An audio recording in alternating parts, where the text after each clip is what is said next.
పేతురు రాసిన మొదటి పత్రిక 5వ అధ్యాయం 8 వచనాల్లో ఈ రీతిగా దేవుడు వ్రాయించున్నాడు.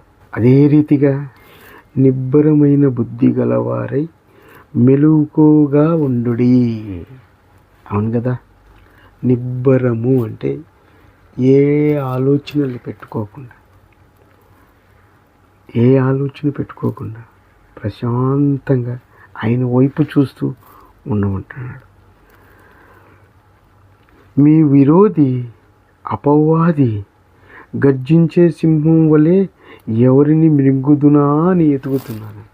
చూడండి, మనం ఈరోజు లోకం మీద ఎంతోమంది ఆయన మీద ఆధారపడకుండా ఆయనకి హృదయాన్ని అర్పించకుండా ఉండడం వల్ల మనం సాతానికి చోటిస్తున్నాం కనుక అది ఎవరిని మింగుదునా అని ఎదురు చూస్తుందంట.